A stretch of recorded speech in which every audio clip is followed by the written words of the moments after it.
tal manera que así es como funciona, con un director que responde a las autoridades de salud, un subdirector que responde a las autoridades de salud y un administrador que también nombra las autoridades de salud. De tal manera que nosotros, ustedes se dan cuenta que nosotros ni siquiera nos involucramos en a quién pongan o a quién no pongan en esas áreas.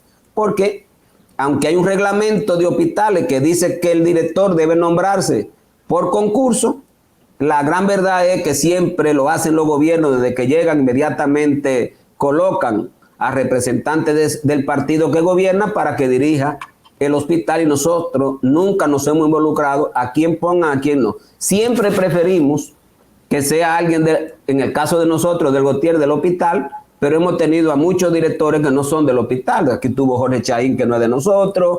Es decir, estoy hablando de la experiencia del hospital Gautier para que les sirva a ustedes de referencia de cómo funciona un hospital.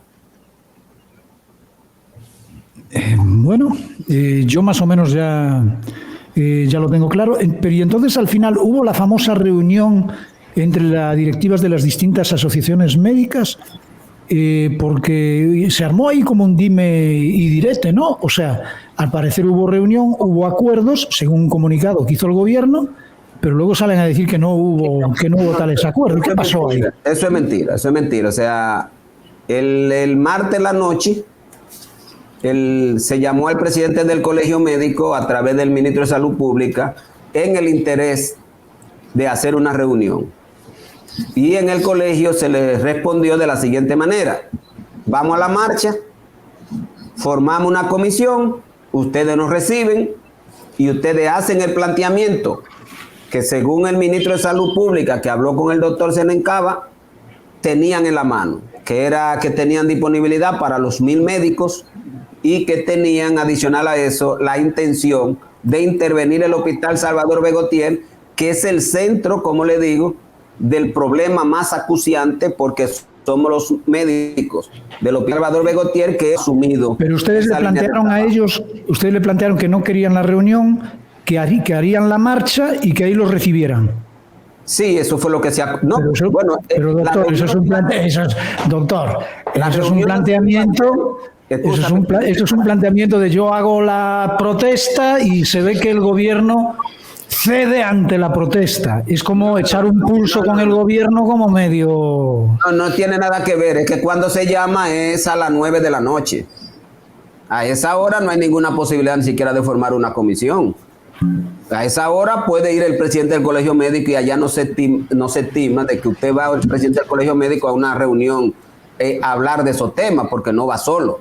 O sea, lo que se le dijo es que la marcha, cuando está llamando es el martes en la noche, que la marcha va y que nosotros estamos de acuerdo con que el plan de lucha que tenía programado el colegio médico, pues se detendría con la reunión, con la conversación, siempre y cuando la propuesta fueran efectivas, porque ya se había discutido con el presidente de la República esta misma situación y no habían cumplido. Entonces, no había el interés del colegio médico de decir, vamos a hacer la reunión bajo el manto de la presión. No, el colegio médico no se maneja así, porque le digo. Pero eso es lo que pareció, ¿eh? Ustedes no eso es lo que parece, ¿eh? O sea, mira, el acuerdo después de que nosotros ganamos esta batalla porque protestamos. Eso es lo que parece. Te digo, yo te puedo decir, son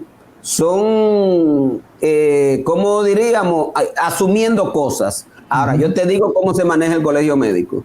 El colegio médico, cuando llega a un plan de lucha como el actual en la que estamos, es porque ha tenido un proceso largo de negociación con el gobierno. Es decir, yo te estoy hablando de 7 meses de conversaciones con el gobierno. En el caso de nosotros, del Servicio Nacional de Salud, como Hospital Salvador B. Gautier, luego de hacer todas las gestiones habidas y por haber que se demandan para que las autoridades atiendan la situación de crisis de un hospital y asistir a reuniones con el director del Servicio Nacional de Salud y la promesa de que van a intervenir, y esto no ocurre, entonces la asamblea valora si tiene que pasar a otro método, pero siempre en el interés, siempre en el interés, y más frente a esta situación que es demandando mejoría hospitalaria, fundamentalmente no había ni siquiera por qué el colegio médico tener interés en particular en esta lucha, porque el colegio no se maneja así. Lo que le quiero decir es que quien llama o sea, se había acordado que iba a la marcha y que recibirían la comisión. Eso fue lo que se pactó el martes en la noche. El único acuerdo que se armó fue ese. Y es al otro día en la mañana cuando ellos dicen, tal vez pensaron igual que tú, no sé, pero ellos debieron haber puesto como condición que para entrar en negociación había que dejar sin efecto la marcha, porque el martes se acordó eso. Es decir, ellos ni siquiera manifestaron que no habría la reunión si se hacía la marcha, sino que es el día miércoles en la mañana cuando llaman que la reunión se suspende. De tal manera, eso que dice el ministro de Salud Pública de que no estaban esperando en el Palacio, nada de eso ocurrió, sino que lo que ocurrió fue lamentablemente un hecho que pudo haberse evitado porque se le planteó al coronel, inclusive cuando desde el inicio de la manifestación en la maternidad quisieron desviar por una calle que era diferente a la solicitud que había hecho el colegio médico. Y cuando nos dijeron que ¿Ustedes habían pautado el trayecto de la ruta? ¿Cómo fue? Habían pautado el trayecto de la ruta de la protesta. Recuérdate que la marcha siempre los convocantes le dicen cuál es su ruta. Las autoridades se manejan algunas veces queriendo ellos determinar cuál es la ruta. Pero eso no es lo de una marcha. Una marcha es que usted coge la ruta en función de lo que usted define su conveniencia. Y entonces, el coronel me había dicho a mí particularmente, que estaba al frente de la conversación con él, que nos iba a desviar en la Galván. Yo le había planteado, mire, estamos a 5 minutos del parquecito ahí de la estatua que está frente a frente al palacio. Llegamos ahí, el doctor Senencaba habla a todos los participantes y nos vamos de una vez. Pero las autoridades aquí lamentablemente no negocian cosas que son tan sencillas, sino que se imponen. Cerraron, a pesar de que habíamos hablado eso, nosotros teníamos la duda de que lo permitieran, pero bueno, nos desviaron, porque nos desviamos normalmente de la Pedro Enrique Ureña con Galván, nos desviaron por la Galván a mano izquierda. Y entonces cuando llegamos, la México estaba libre. Los médicos doblaron entonces por la México porque ellos no habían obstaculizado la México y naturalmente de manera violenta, que cuando se arma el altercado, ellos salen corriendo todos los militares a colocar la valla cuando ya los médicos estaban encima de la avenida México. Entonces se crea la situación que ustedes vieron, pero todo eso pudo haberse evitado. Hay una doctora inclusive que la fracturaron, que es la presidenta del Colegio Médico de la Regional Este. Es una forma represiva de una manifestación a la que todos los ciudadanos tenemos derecho. O sea, manifestarse sin alterar la propiedad privada es un derecho que tenemos los ciudadanos y nosotros lo ejercimos. Y no había razón ni siquiera para interrumpir de esa manera. Bueno, pues ahí está la situación planteada por nuestro querido doctor especializado en cardiología y presidente del movimiento Patria para Todos, Fulgencio Severino. Con él hemos conversado sobre el estatus de la situación que actualmente atraviesan el Colegio Médico Dominicano y el gobierno. Se han producido enfrentamientos entre médicos y policías. Los profesionales de la salud protestan frente al Palacio Nacional para que se cumplan cosas que se habían ofrecido para este sector. Doctor, ¿algún mensaje final para la audiencia? Bueno, para la audiencia que se tiene que integrar, porque esta es una lucha fundamentalmente por mejorar las condiciones de los hospitales.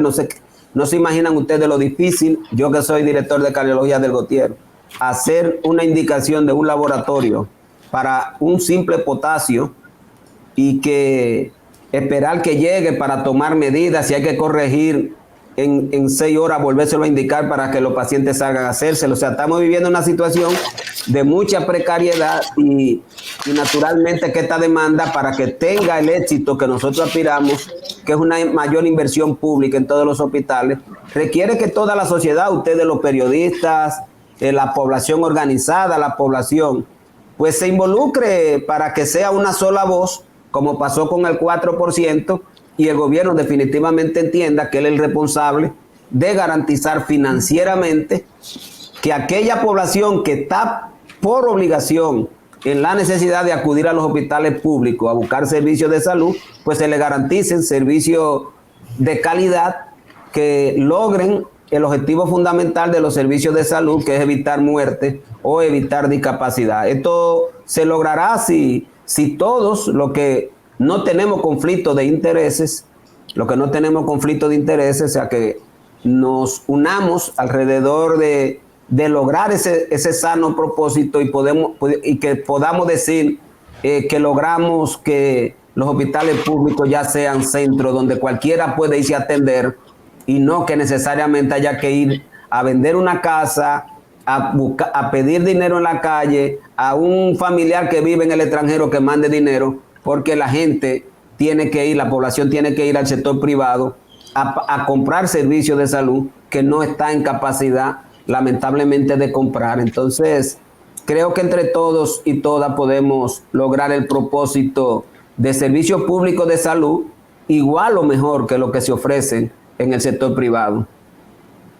Excelente. Gracias, doctor. Un placer, como siempre, tenerlo con nosotros.